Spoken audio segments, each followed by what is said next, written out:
To Rook Halden, who once repaired my ship for a handful of rations. I leave her. She's all yours now. May she not eat you alive. Rook blinked at the screen. Wait, her who? Rook Halden was a no-name ship mechanic who worked on the edge of the Carnex belt.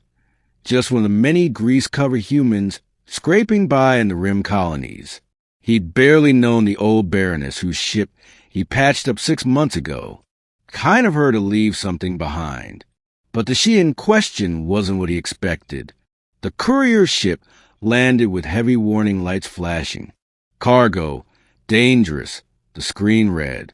Rook stepped out into the dust and stared at the massive cage being unloaded. Inside, curled like a barely restrained storm, was a feline beast as large as a hover car.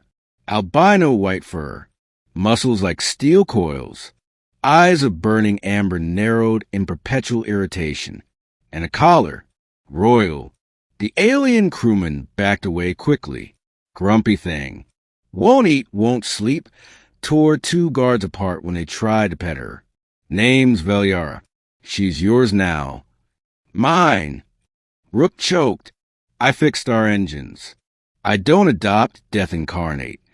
Baroness said it clearly. She trusted you. And then they left. Velyara didn't eat for 3 days. She didn't speak either, not verbally, not telepathically. Just growled. Rook, 2 broke to hire a proper habitat dome.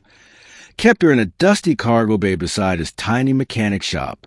He reinforced the walls, set out food, played calming music, even tried singing. On the 4th night, she roared and spoke. This is unacceptable. I am the Empress of the 4th Pride, the last of the bloodline of Vesh, flame of the twin moons. And you are filthy. Rook almost dropped his wrench. So you can talk. You reek of oil and desperation. You smell like you hate everything, including me. Her eyes glinted. Correct. Over time, Rook stopped flinching when she snapped.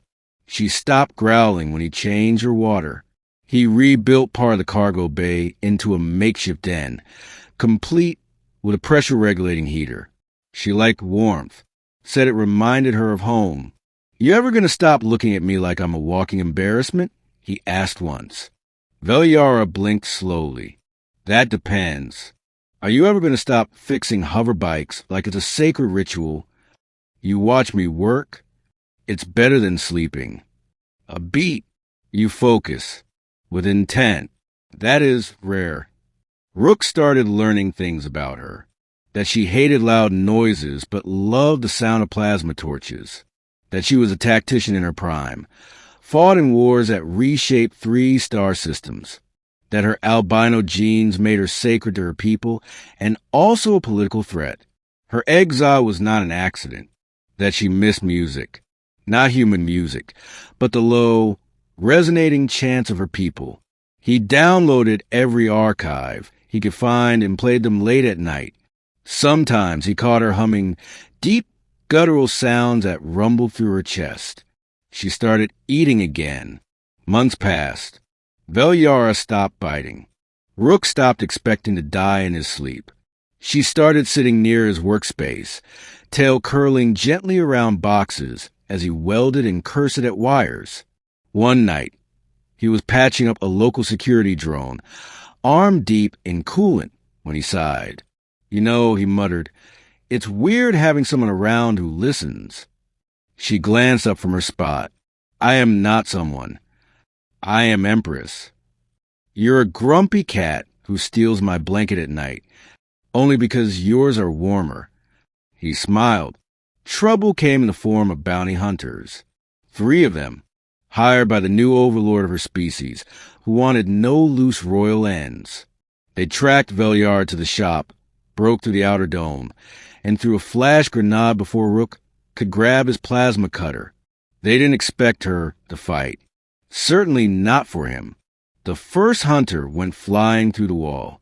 The second was crushed under a swipe of her paw. The third, she pinned with claws inches from his throat. Tell your master, she hissed in her tongue, that the Empress kneels to no one, and those under her protection, untouchable. She didn't kill them, but they wouldn't come back. After that, Rook installed better defenses. Velyara helped.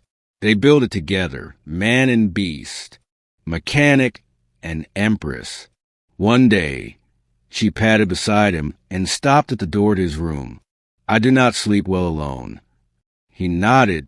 Me neither. She lay down beside his cot. Her tail flicked once, then rested against his leg. He didn't say anything. Neither did she. But the silence was no longer awkward. It was home. 1 year later, the mechanic's humble shop had grown. Rumors spread across the colonies of a mysterious albino guardian that protected the outskirts, of a human man who could repair any starship and treat alien royalty like grumpy roommates. They became a myth. But in the quiet heart of the station, behind reinforced walls and low-humming music, Rook would lean back in his chair, toss Velyara a roasted meat stick, and say, "You ever regret not eating me?"